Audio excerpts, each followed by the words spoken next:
Students, आप सभी कैसे हो। मैं हूं गुरदीप और ऑनलाइन स्टडी में आपका स्वागत है। तो आज मैं आपको कराऊंगी बेटा कबीर की साखियाँ।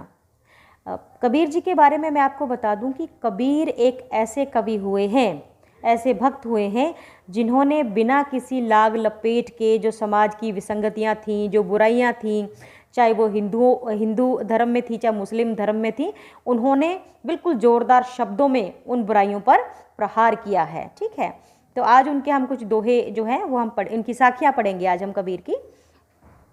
तो पहला है बेटा, जात ना पूछे साध की, पूछ लीजिए ज्ञान, मोल करो तलवार का, पड़ा रहने दो म्यान।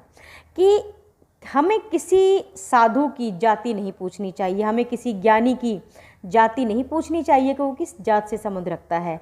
हमें साधु से क्या बात करनी चाहिए? हमें साधु से उससे ज्ञान के बारे में बात करनी चाहिए, क्योंकि ज्ञान ही ऐसा है जो हमें भव सागर से पार उतार सकता है।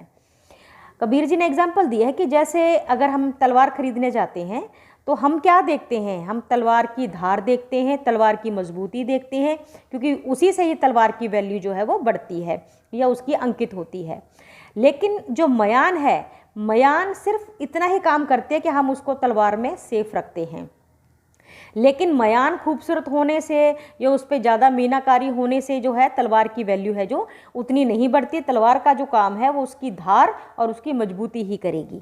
तो ऐसे ही हमें किसी भी साधु से उसकी जाति न पूछकर उससे हमें हमेशा ज्ञान की ही बात करनी चाहिए। आगे है बेटा कि आवत गारी एक है, उल्टत होए अनेक, कह कबीर नहीं उलटिए वही एक ही एक, एक की एक। यानी कि कबीर कहते हैं कि हम बुराई को, अगर बुराई से उसका हम आंसर करते हैं, बुराई से ही उसका जवाब देते हैं, तो वो बुराई फिर फैल जाती है, बुराई बढ़ जाती है। तो क्या ज़रूरी है कि अगर कोई गाली निकालता है तो पलटकर हमें जो है उसको गाली नहीं निकालनी चाहिए। इससे क्या हो जाता है? बुराई बढ़ जाती है, गालियाँ बढ़ जाती हैं। किसी ने हमें गाली दी, हमने 4 गालियाँ दी, आगे से उसने 10 दी, हमने 20 दी, तो इसका कोई जो है कोई ठहराव नहीं है। कलेश बढ़ता है, झगड़ा बढ़ता है, मारपीट पे और कत्ल तक बात पहुँच जाती है। तो कबीर कहते हैं कि अगर कोई कह कबीर नहीं उलटिए वही एक की एक, कि अगर आप पलटकर किसी बुराई का जवाब बुराई से नहीं देते या तो आप चुप कर जाते हो, तो फिर क्या होता है? बुराई जितनी एक आदमी ने बोली है सिर्फ उतनी रह जाती है, वो अनेक नहीं बन पाती, वो वहीं सीमित रह जाती है, एक की एक ही रह जाती है। तो आपको बुराई का जवाब बुराई से ही ना देकर चुप रहकर ही देना चाहिए। ठीक है, आगे है बेटा, माला तो कर में फिरे, जीभा फिरे मुख माहे, मनवा तो दो 10 फिरे, यह तो सिमरन ना है। कबीर कहते हैं कि कर होता है बेटा हाथ, हाथ को कहते हैं कर, कि माला जो है वो तो हाथ में घूम रही है, जीभ जो है वो मुख में घूम रही है, यानी कि राम राम राम राम राम, इधर मणके हैं जो माला के, उनको आप घुमाए जा रहे हो। मनवा तो दो 10 फिर है, लेकिन जो आपका मन है वो तो 10 दिशाओं में घूम रहा है, यह तो सिमरन ना है। अगर तुम्हारा मन स्थिर नहीं है, परमात्मा की भक्ति में लीन नहीं है, तो जो माला हाथ में फिर रही है, जो जीवा मुख में फिर रही है, इनका कोई मतलब नहीं रह जाता। ये सिर्फ क्या है?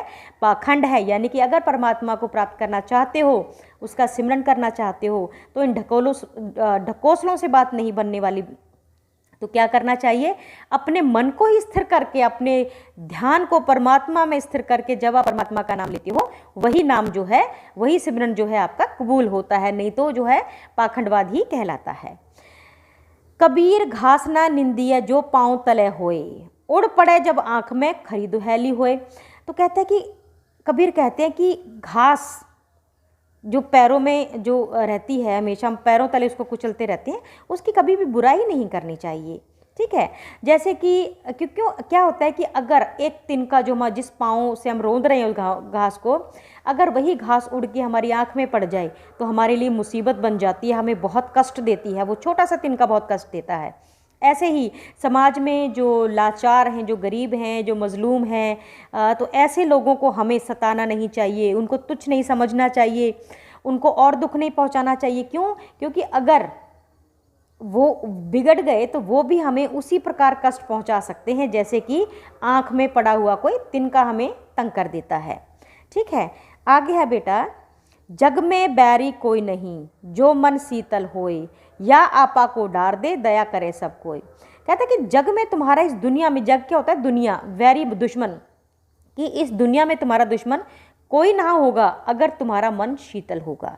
यानी कि अगर तुम मन में अहंकार रखोगे, अहंकारवश तुम लोगों को दबाते फिरोगे, लोग भी आपसे नफरत करेंगे और लोग आपके दुश्मन बन जाएंगे।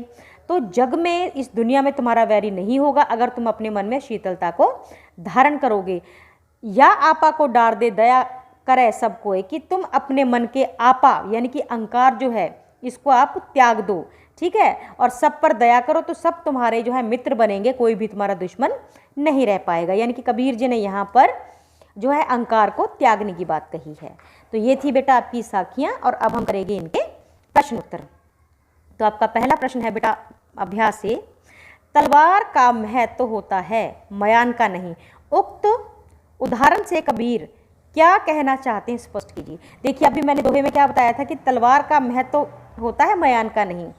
जब हम तलवार अगर हम खरीदने जाते हैं, ठीक है, तो तलवार का महत्व होता, हम मयान को नहीं देखते कि मयान कैसा है, हम किसको देखते हैं, हम देखते हैं तलवार की धार को, उसकी मजबूती को, ठीक है, क्योंकि वही हमारे काम आने वाली है। मयान काम नहीं आती, मयान सिर्फ इतना काम आएगी कि आप उसको तलवार को उसमें डाल के टांग सकते हो।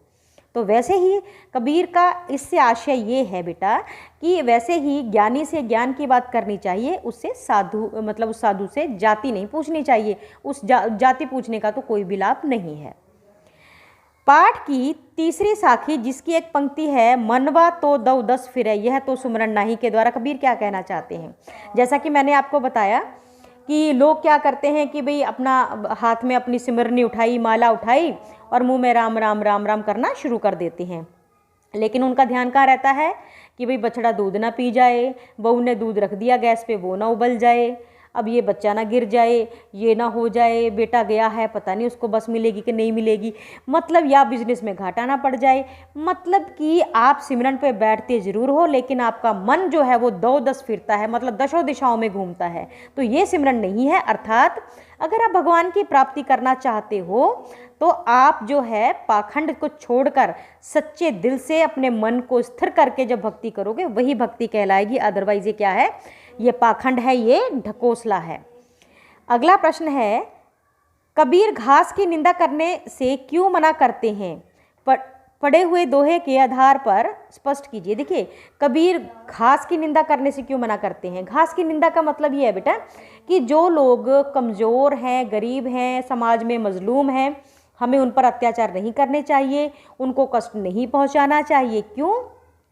क्योंकि जिस प्रकार हम घास जो है हमारे पैरों तले रहती है सारा दिन, लेकिन अगर वहाँ से उछल के कोई तिनका आँख में पड़ जाता है तो हमें बहुत जो है वो कष्ट देता है। इसी प्रकार जब समाज के छोटे लोग अगर कभी संघर्ष कर दें, ठीक है, तो आप जो है कभी वहाँ से फिर आपके लिए जो बचना है वो मुश्किल हो जाएगा। ओके, अगला प्रश्न आपका कि मनुष्य के व्यवहार में ही दूसरों को विरोधी बना लेने वाला दोष होते हैं, यह भावार्थ किस दोहे में व्यक्त है। देखिए अभी हमने एक लास्ट दोहा पढ़ा था कबीर जी का कि भाई अगर तुम अहंकार रखोगे तो जो है तुम्हारे सभी दुश्मन बन जाएंगे, लेकिन अगर आप अपने मन को शांत रखोगे, अपने अहंकार को त्याग दोगे, तो जो तुम्हारा मन है वो शीतल हो जाएगा और सभी तुम्हारे दोस्त हो जाएंगे। तो कौन सा दोहा था बेटा, ये लास्ट का मैं पढ़ के आपको बताती हूँ।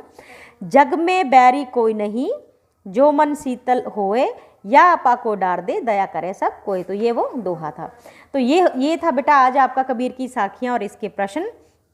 तो उम्मीद करती हूँ बेटा कि आप अपना जो काम है वो कर रहे हैं, और जो मेरी तरफ से जो भी आपको लेक्चर जा रहा है वो आपको अच्छे से समझ आ रहा होगा। फिर भी अगर कहीं आपको समझने में कुछ दिक्कत आती है बेटा, आप कभी भी मुझे कॉल कर सकते हो, मुझे मैसेज कर सकते हो, कभी भी आप मेरे से पूछ सकते हो, इसमें कोई हेजिटेशन वाली बात नहीं है। तो आज के लिए बेटा बस इतना ही। धन्यवाद।